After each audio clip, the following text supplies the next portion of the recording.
A'udzubillahi minasyaitonirrajim. Bismillahirrahmanirrahim. Assalamualaikum warahmatullahi wabarakatuh. Alhamdulillah, hari ini kita akan review satu buku kali dengan unboxing daripada Pustaka Turas Ilmu Enterprise, buku Maqasid Syar'iyah. Sambil kita buka tu, kita tengok beberapa isu yang menjadi persoalan kebelakangan ini. Antara isu berkenaan dengan agama adalah tentang bagaimana rakyat yang ada sekarang ni ada yang mempersoalkan bagaimana kerajaan banyak membuat sekatan-sekatan yang kita hiraukan sekarang. Sekatan ini adalah ada banyak melibatkan tentang rumah ibadat, terutamanya untuk orang Islam, yang mana dihadkan solat kena kurang daripada biasa. Ada yang sampai peringkat hanya 3 orang, ada yang sampai peringkat jadi 12 orang sembahyang Jumaat. Bagaimana perkara tersebut boleh berlaku sedangkan kita ni belajar dari segi hukum fiqh, Jumaat mesti paling kurang 40 apa semua. Jadi kita melihat perkara tersebut, banyak orang yang memberikan satu respon yang defensif, maknanya mempertahankan amalan-amalan yang dibuat sebelum daripada berlakunya pandemik COVID-19. Tapi benarkah yang dia punya tindakan tersebut? Sama ada siapa yang betul, mufti yang betul ke, kita yang betul ke, ustaz yang betul.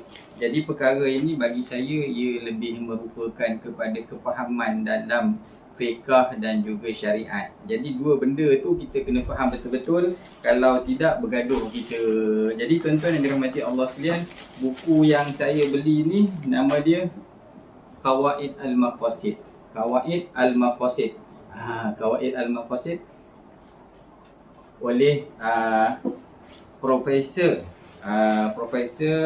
Syekh, kita sebut Syekh lah, Profesor Syekh Ahmad Al-Raisuni, Profesor Dr. Ahmad Al-Raisuni.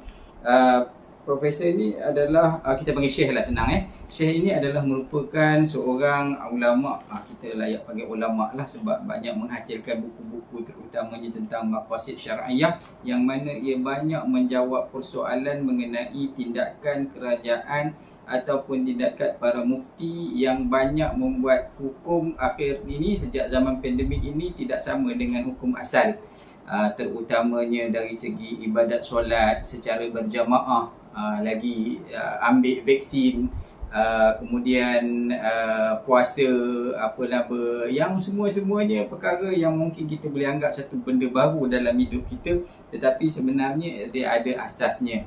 Kegagalan kita untuk memahami tentang kaedah pengambilan ataupun ijtihad dalam hukum syarak akan menjadikan kita berpecah dan porak-poranda. Sebab paling banyak orang suka circular ataupun suka viralkan adalah pendapat yang bertentangan dengan apa yang dibuat oleh mufti, dengan apa yang telah diumumkan oleh kerajaan. Jadi perkara itu menjadi konflik, pertembungan antara kedua-dua belah pihak, menjadikan kita kadang-kadang ni tersangatlah confused. Nak ikut siapa? Nak ikut ustaz ke, nak ikut ulama ke, nak ikut mufti ke, nak ikut kerajaan ke?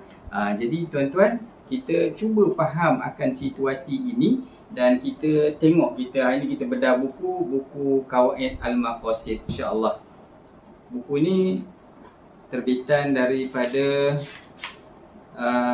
Muassasah Al-Furqan Liturasul Islami, Markaz Dirasat Maqasid Syariah Islamiyah. Daripada, kalau ikutkan Dr. Profesor ataupun Syekh Ahmad Al-Raisuni ni, dia orang Maghribi. Dia asalnya daripada orang Maghribi yang belajar dan dapat PhD serta mengajar di Universiti Qarawiyun, antara universiti yang tertua di dalam dunia Islam. Lepas tu baru ada Universiti Al-Azhar Kahirah. Jadi tuan-tuan, buku ini kalau kita tengok, ia mendapat tempat di Malaysia ini dan banyak didiskusikan oleh para asatizah. Yang saya belajar ni dibaca oleh Al-Fadhil Ustaz Fawaz Fadhil dalam buat secara berkala. Kita ada diskusi secara berkala. Jadi tuan-tuan, penting untuk kita tengok dalam ni, dan saya akan cuba bagi a few dots yang kita boleh ambil pengajaran ataupun yang boleh kita buat lebih memahami akan maqasid. Maqasid ini maksudnya qawaid ini, maqasid ini maksudnya adalah objektif dari pensyariatan Islam ni. Ya. Kalau kita buat syariat itu, kita kena faham syariat tu asalnya daripada Allah Subhanahu Wa Taala, sumber syariat Nabi Muhammad sallallahu alaihi wasallam, dan kemudian ijtihad yang keluar daripadanya.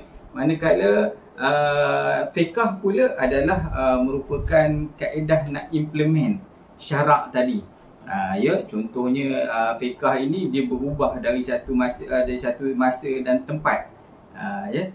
Jadi kita kena faham kedua-dua, syariat dan juga fiqh ini, yang mana akhirnya kita akan sampai kepada maqasid. Tujuan syariat itu diberikan kepada umat manusia, yang mana akan dikupas dalam buku ini membentuk kaedah-kaedah yang mana Syekh ambil daripada ulama-ulama terdahulu. Sebenarnya benda ilmu ni bukannya satu benda yang baru. Dia dah lama dah. Kalau kita tengok yang pernah menulis ataupun mengeluarkan ijtihad berasaskan kepada maqasid ini, ada Imam Haramain, ada juga Imam Izzuddin Abdul Salam dalam mazhab Syafi'i, ataupun dikenali sebagai Sultanul Ulama.